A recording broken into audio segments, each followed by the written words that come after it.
very much aware of where I was and what I was doing, but I was able to see my past life, who I used to be, uh, what I was doing, like, yeah, and learn how to self regulate and self soothe when you're not in that state of fear. Mm, That's what all that stuff does. some deep stuff. That's some deep stuff. All right, we'll get into some of this now. Okay. All right. Yeah, man, this is good. Yes. Glad I came out to the vendor market here. All right, so we're here with Dhylles, Hey, right? hey. Yep. Dhylles Victoria. Yes. Dhylles. Is did that come from somewhere? Where did that? Yes. What does that mean? Yeah, what's that? It means lioness of God, Mm. and it's actually from Belize. My mother's from Belize, Okay. and I'm named after an aunt.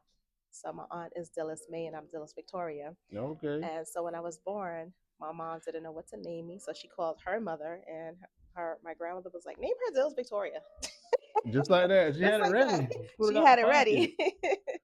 Right. hmm So we were talking about the different things Yes. before this started, hmm but tell everybody what you do or how you can help with the different things you do. So I'm Dhylles Victoria. I am a expressive writing educator, and I utilize the writing as a healing modality to help you transform and articulate what you would normally want to speak, but some people are afraid to speak whatever it is that they're feeling or thinking. So when you're doing expressive writing, it helps you to be more in tune with yourself because you're independently answering your own questions. And so it's pretty much taking a deep breath, depending on the question I asked. Like I asked the gentleman, Mm-hmm. what has it cost you to not choose yourself? So if you think about that question, you take a deep breath, Mm. what's the first thing that pops up into your head? And that's what you write. You write it out. And so what writing does is it gives you an opportunity to be present and focused on the question and answering it, as Mm. opposed to talking about it, because again, we have so much different thoughts going on in our brain. So when you're writing something, it causes you to stay focused on what it is that you're doing. Mm-hmm. Mm-hmm. And Right. Because you're thinking it and you're putting it out, you're seeing it, yes, you're doing it in the right. movement of it.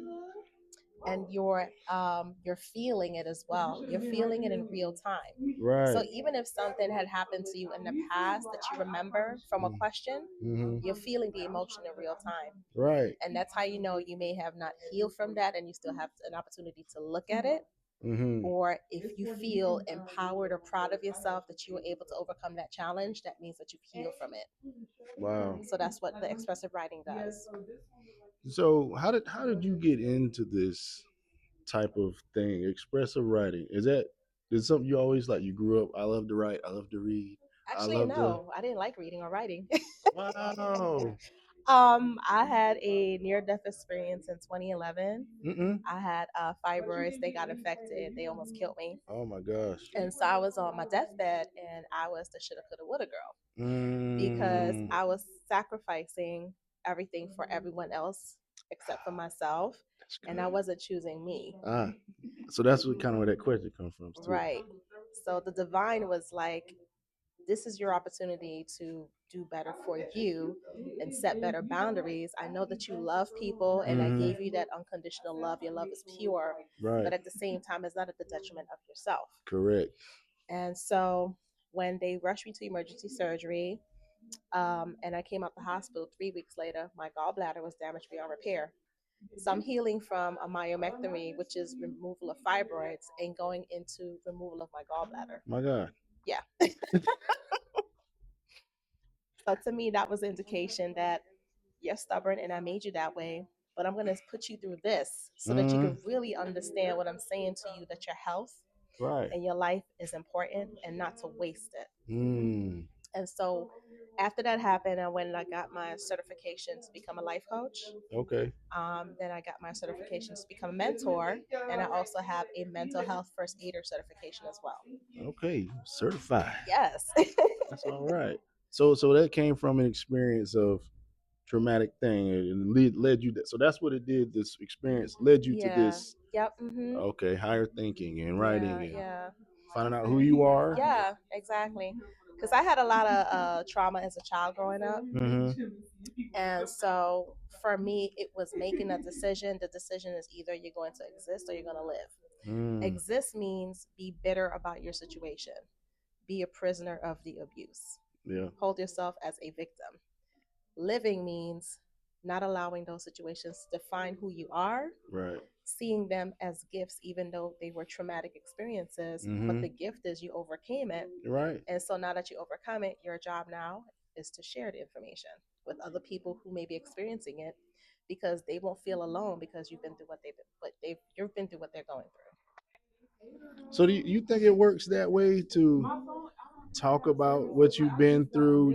Does that get it off of you, or does it Absolutely. Because here's what it does: if you continue to talk about it over time, you start to heal from it and it doesn't bother you as much. instead of just If you harboring keep it? holding it inside, that's Mm-hmm. what causes diseases. Mm-hmm. Dis Disease. ease Right. Not is. disease, but Mm-hmm. disease. Mm-hmm. Because you are, again, prisoner of yourself. That trauma is reliving itself in your mind. Mm-hmm. So it's like a vicious recording and it causes negative and toxic energies within the body that turns into depression, that turns into anxiety, that turns into Mm. cancer and all those Right. things. It's just ping ponging in here everywhere and not Exactly. coming out. Exactly. Cause I ain't gonna lie, I ain't big on therapy. I did it a couple times. I'm like, I don't watch so much stuff, so it's almost just like I know what they're gonna say. I know what I'm gonna Yeah, say, but yeah. That's why I love expressive writing because it gives you an opportunity to independently work with yourself, trust yourself, and believe that what you're writing is true to you and mm-hmm. it helps you to answer your own questions. Mm. So it's a form of a practice that becomes a lifestyle where you can articulate how you feel Yeah. without judgment because you Mm. don't have to be a writer Mm-hmm. because the writing can be messy. It could be uncomfortable because sometimes when I'm journaling and I'm doing my expressive writing for myself, when I'm done, I can't even remember what the hell it was that I wrote. I'm looking at people like, what is this word? What the? Come on, Dillis. Oh my But goodness. because I'm getting it all out and I'm giving myself permission to release the emotions and Mm-hmm. the energy that I no longer want to hold on to. Mm. So I'm giving my body the permission to heal itself in a sense. That's beautiful. Yeah. So in that, you said you like to write, expressive write. Well, now you're writing. You didn't know what you wrote. Yeah. What did you write here for the people? Yeah. So, Relentless Reinvention, Mm-hmm. Breaking Point to Breaking Through, is 13 stories of my life journey from connecting to the inner child who was still not feeling safe because she wasn't protected growing up.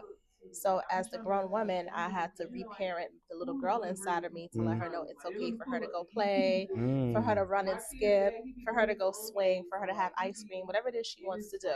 Okay. And being that I come from trauma and abuse growing up, she pretty much went from being sacred and pure to disrupted, disconnected, and dissociated. Mm-hmm. And so now I had to turn around and let her know that she's safe to express how she feels and give her a voice that she never had because she was silenced. So Mm. that is chapter one. Chapter two is visiting the teenager in me who is still enraged, who's still pissed off because she's holding on to the trauma so much and she's guarded because she doesn't want anyone to hurt her again. Right. So her heart is broken. So I'm mending her heart and I'm letting her know it's okay for you to be angry and I want you to utilize your voice and say what you want to say. And I want to advocate for your needs and your desires and your dreams. Mm. And then it's about the grown woman who no longer is abandoning herself to sacrifice herself for people, places, things, being a people pleaser, the Mm. fixer, Right, the right, right. person everyone goes to when they're having something, but they don't worry about you because, oh, Dillis is strong. She has it all together. Right. And you could be self destructing right there. Right. Yeah. Mm-hmm. You're suffering in silence, but then, you're going to the bathroom and crying, and then you go on stage to speak. Uh-huh. And So help you're everybody else. masking. And Right. yeah. Yep. So it's about no longer performing and allowing your breaking point to be experienced for you to get through that breakthrough. Mm. So 13 chapters of each part of my life that I experienced. That's all right. Mm-hmm. Where can they find this book? This can be found on Amazon or you can contact me. I'm the only Dhylles on social media. Mm-hmm. So Dhylles, and I ship out across the U.S. and I ship out autographed copies. Wow. And the reason why I do that is because when you buy a book off of Amazon, you're not going to get an autographed copy from Right, the right. author. You're just Mhm. going to get a plain book. Right. But I'm very intentional. And when a person purchases a copy of the book, I have that person in my heart and in my mind. And based on what I feel they need is the message that I give them in Mhm. the book. Oh, you do a message and a signature. Yes. Oh. So I'm an outside of the box thinker. I don't like to just do everything everyone's doing Mhm. because I find it boring, but I want to always leave a lasting impression on when Mhm. someone gets the book and their experience with the book. Right, got you. Hmm. That's all right. And then I heard you say before you wrote 8 books. 8 books. I have Your Life, Your Purpose, No Explanations. That's the first book. The second book is 365 Days of Affirmations for the Mind, Heart, Body, and Spirit. Oh, that'd be a good one. That's 367 pages. Mhm. And they're affirmations based on my life journey because I didn't want to write a memoir or a biography. So I decided to write my life story in the form of affirmations. Ooh. Right. Yeah, yeah, that's different for sure. Yep. We have to check them out. Hmm. I get a little cross-eyed when I read, but for you, I'll give. I mean, this book is about like maybe how many pages? Oh yeah, look like you 117 pages. double space too. I can not Yeah, lose my spot right right. there. Yeah, see? Okay. And all of my books are like that. They are fonts where you can read it. It's not those little tiny words that you got to Yeah, squint. yeah. No.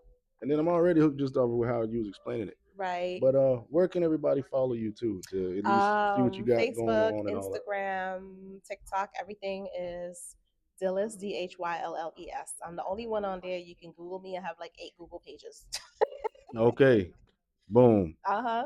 Find you, get the books, get the book, Yeah. follow her, Yeah. and Yep. And thanks I for coming. thank you. I Party with the appreciate it. Coopers Yes. venue Shout out. and being on WYKNG. Yes. Thank you so much. I appreciate the opportunity. Yes. We'll see you soon. Y'all follow her. See you guys later. We're out. Bye.